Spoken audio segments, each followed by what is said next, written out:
closing time, the close of an era. The great big spree, the jazz age, is over, all over.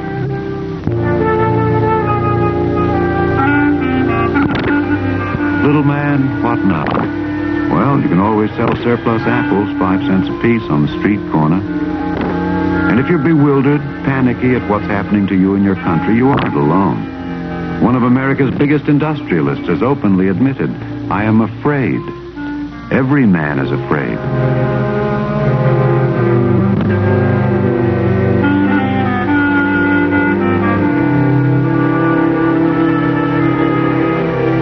Prosperity is just around the corner, say the hopeful headlines.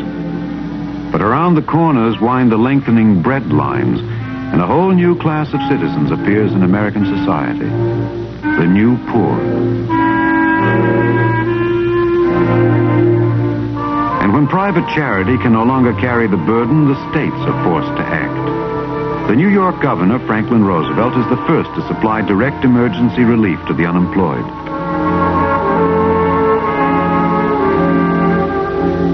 The same paralysis that lames the cities blights the farms. And out in the country, too, men are asking, what's wrong? What's happening? Farm prices have dropped disastrously, and a man's work no longer brings him a just return.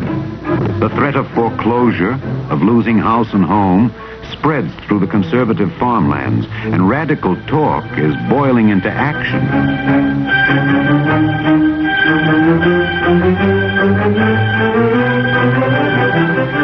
In Iowa, the Farmers Holiday Association organizes to block the flow of farm product to the city in an attempt to force prices up.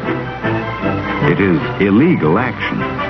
But one farmer says, seems to me there was a tea party in Boston that was illegal too.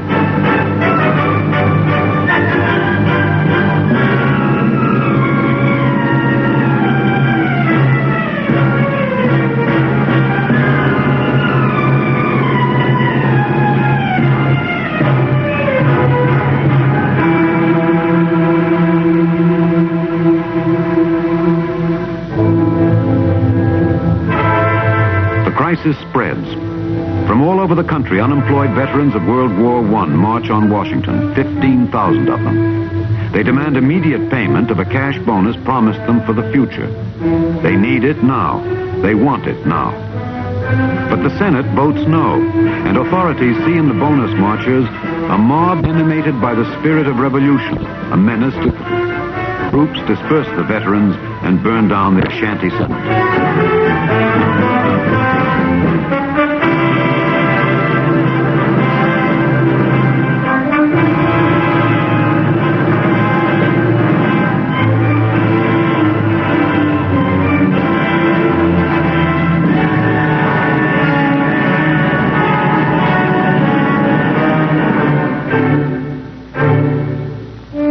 Since the Civil War has such pressure, political, economic, social, centered on the White House. In the face of a hostile press and a divided Congress, Herbert Hoover makes unprecedented use of government power to encourage recovery. But his fundamental faith is in the rugged individualism of the American people and in private enterprise. Economic depression, he says, cannot be cured by legislative action. But the basic causes of the deepening crisis remain stubbornly obscure even to the business leaders summoned to the White House. The explanation offered by humorist Robert Benchley is as good as any. Now, what were the primary causes of the Depression, as we called it? Overproduction, maladjustment in gold distribution, overproduction, deflation, too little thyroid secretion, or plaque disease, too much vermouth, overproduction, and by the same token, underproduction. Then, too, there was the Gulf Stream. All of these helped lead to inflation, deflation, and overproduction, with a consequent depression. Many are beyond joking. A report from Detroit says men are sitting in the parks all day long, out of work, muttering to themselves.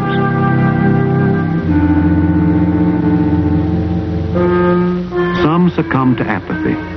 Some are swept by alarm, and bank after bank across the country is hit by panic withdrawals. New lines appear on American streets, depositors swarming to snatch out what savings they have left before it's too late. Banks by the hundreds, by the thousands are forced to close. On the eve of the presidential election of 1932, the whole financial system quakes and totters.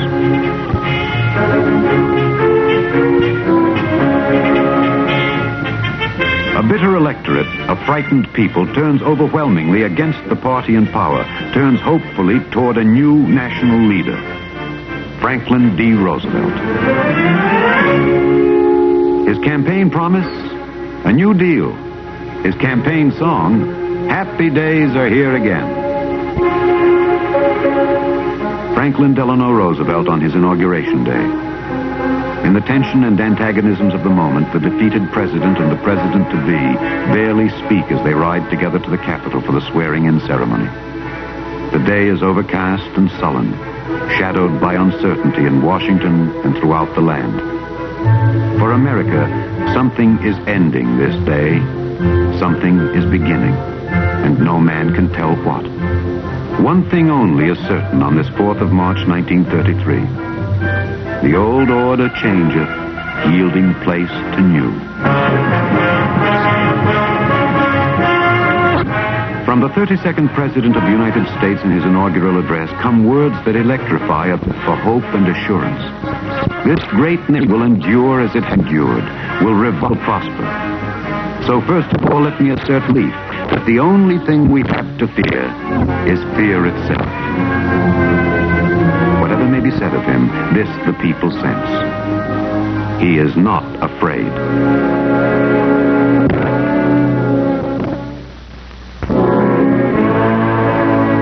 That night, the new president promptly breaks with tradition. He does not attend the inaugural ball. Instead, he launches immediately on a program of legislation and reform without precedent in American history. The New Deal begins at once. This nation, he has said, asks for action, and action now. Action begins next day, Sunday. With Secretary of the Treasury Wooden, the President orders every bank in the nation to close.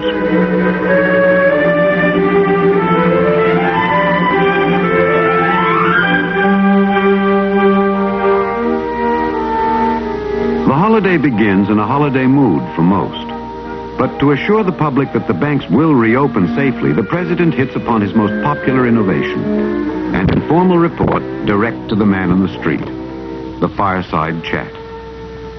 Let me make it clear that the banks will take care of all needs, and it is my belief that hoarding during the past week. Now, every train to Washington brings its cargo of experts to join the great assault on the Depression. Economists, sociologists, statisticians, agronomists, idealists, world savers. Each with a pet panacea, a surefire system to save the country. Somebody writes a poem about it. Tramp, tramp, the grand old party's breaking camp. Blare of bugles, din, din. The New Deal is moving in.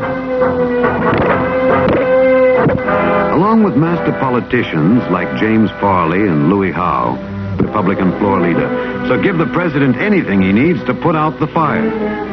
Through 100 historic days of a special session, every New Deal measure passes without question.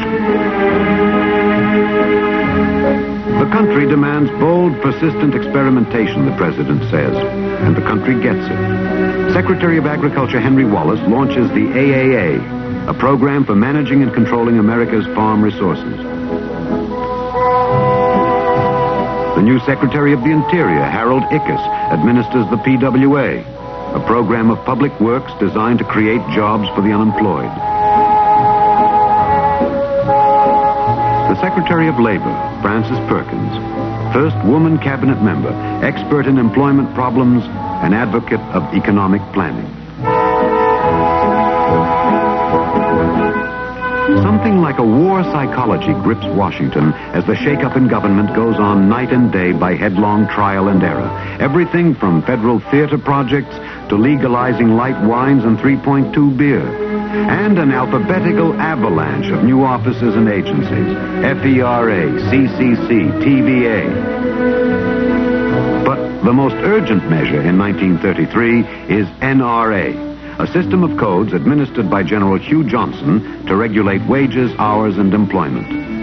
Even Will Rogers gets behind it. Hello. This is taken in the general part of General Johnson's NRA headquarters.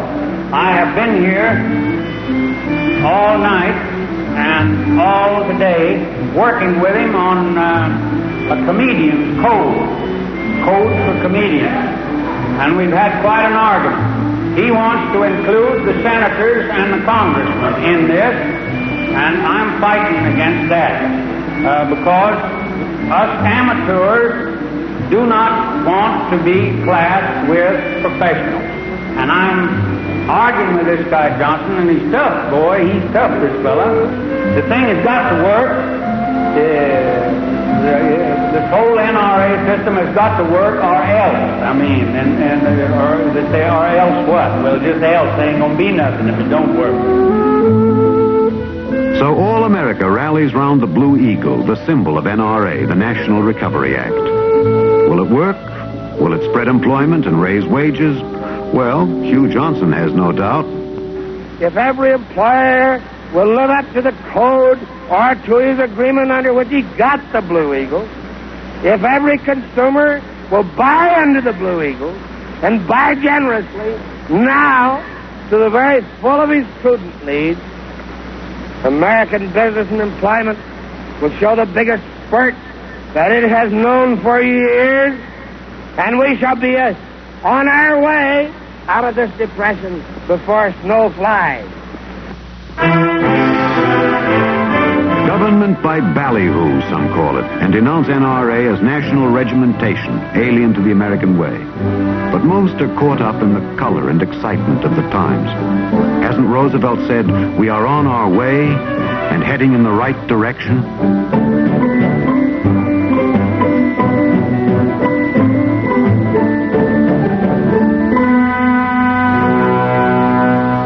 Prohibition passes out. At 35.5 minutes past 3 on December 5th, 1933, Utah becomes the 36th state to ratify the 21st Amendment, repealing the 18th. Beer is back, not just 3.2, but real beer. 8 states remain dry, but in the other 40, what's yours? Anything goes.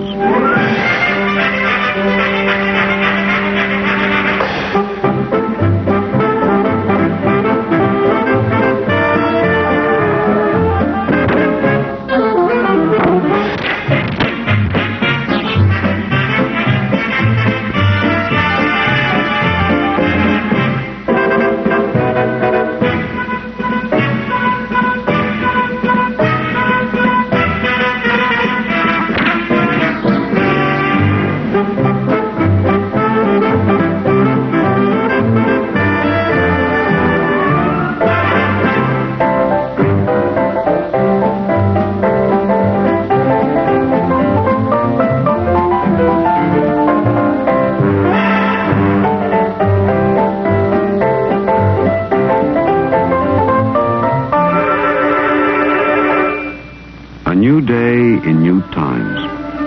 And who can say what will happen before another morning rolls around? Things are going on all the time nowadays that would have seemed impossible a few years ago. Some people worry what effect all these changes and reforms will have in the long run. But the New Dealers say people don't eat in the long run, they eat every day. So the changes keep coming. What's going to happen next? We don't know. We can't say. We're wondering.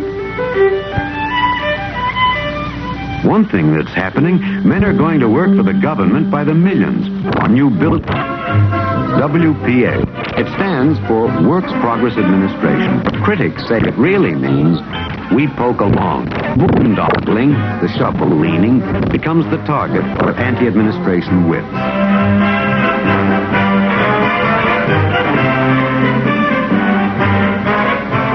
And against the most spectacular of New Deal projects, TVA, the Tennessee Valley Authority, Opponents charge unfair government competition with private business. But TVA generates cheap power for millions of homes and factories in a blighted area. It works and it grows. Few object to the Civilian Conservation Corps, the CCC. It takes thousands of young men out of the towns and cities where there is nothing for them to do and puts them in government camps where there is plenty to do. Work that conserves the soil and replenishes the forests.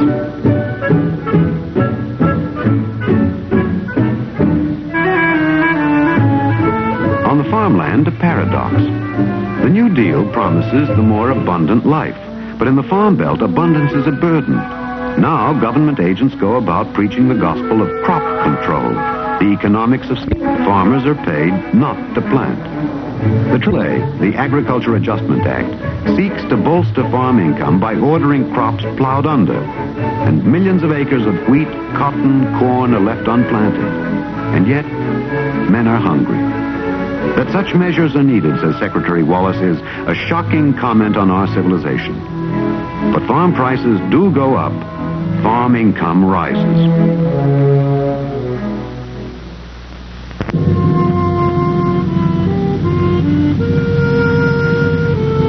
To the troubles man makes for himself in the 30s, nature adds disasters of her own. Hurricanes, floods, drought. Across the Great Plains from the Texas Panhandle to the Canadian border, the exhausted earth, broken by the plow, parched and eroded, begins to blow away in great black blizzards. The dust storms bring darkness at noon.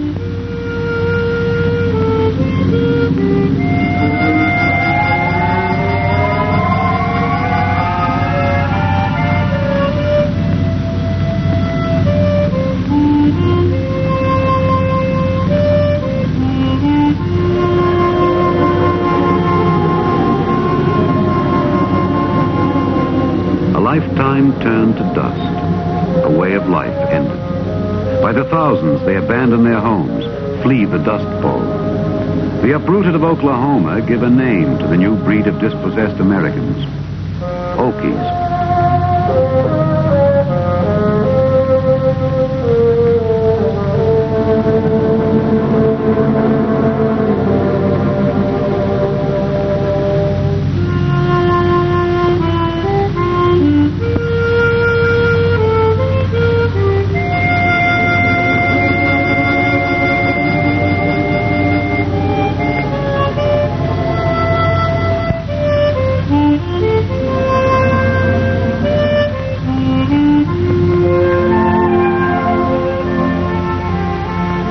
Steinbeck tells the tale that is told of the Okies, and he calls it the Grapes of Wrath.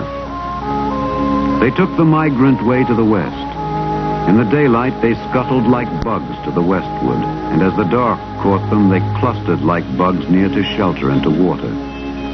And because they were lonely and perplexed, because they had all come from a place of sadness and worry and defeat, and because they were all going to a new, mysterious place, they huddled together. They talked together. They shared their lives. They were not farm men anymore, but migrant men.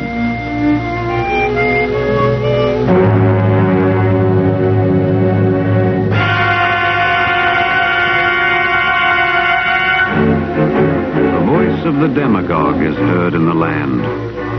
Senator Huey Long of Louisiana. With his rabble-rousing shout of "Share the wealth," he makes his bid to become dictator of America. The Reverend Gerald L.K. Smith, Father Charles E. Coughlin, Dr. Francis E. Townsend. Together and on their own, they woo the frustrated and bewildered with slogans and panaceas. Dr. Townsend calls his patented cure-all the Old Age Revolving Pension Plan, and he claims 5 million followers. The radio priest Father Coughlin wins a growing following by scoffing at democracy and playing on racial prejudice. Thousands of Americans, fearful of the expanding threat of communism from the radical left, turn in their anxiety to the extreme right. The Reverend Gerald Smith falls heir to the Share the Wealth movement when a political enemy murders Huey Long. I always talk loud, says the Reverend Gerald Smith, and too many come to listen and believe. It can't happen here, the saying goes, but it seems to be.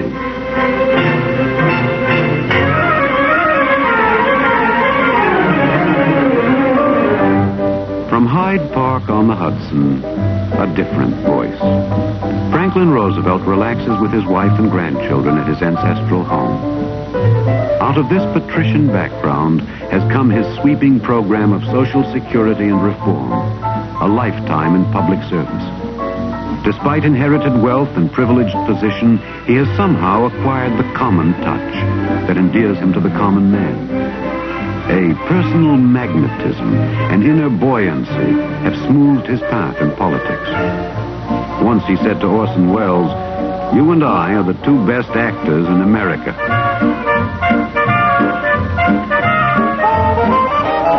His second home is Warm Springs, Georgia, where he finds relief in the mineral waters.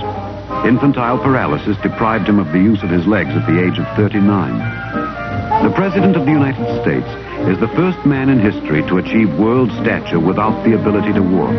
His affliction, says his wife Eleanor, gave him strength and courage he had not had before. But though a cripple, he is no invalid.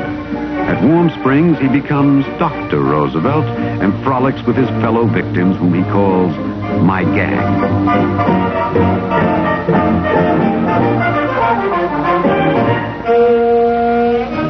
We are going to make it a crusade, says Roosevelt of his campaign for re-election in 1936. Though major New Deal measures like NRA and AAA have been declared unconstitutional by the Supreme Court, millions of men have been put to work, and the National Business Index has almost doubled. All across the land, the president is hailed as a gay crusader who has led his nation out of the economic wilderness without dictatorship or revolution. To the many who feel that happy days are here again, he is FDR, the champ.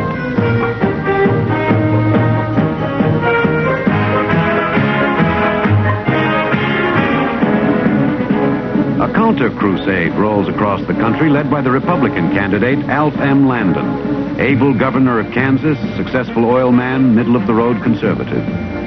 For him and for many, the basic campaign issue is that of governmental power and its abuse.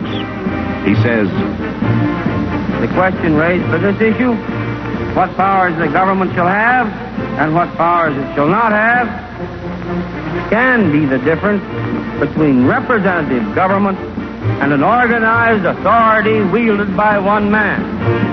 Against that one man, that man in the White House, the Republicans charge that he is destroying the American way of life, that he is leading the country down the road to socialism, that he is Franklin Deficit Roosevelt whose spending has increased the public debt by billions. Let's make it a landslide.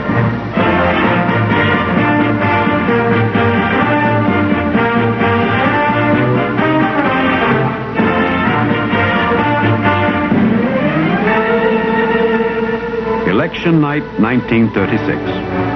Roosevelt takes every state in the Union but Maine and Vermont and wins huge majorities in both houses of Congress.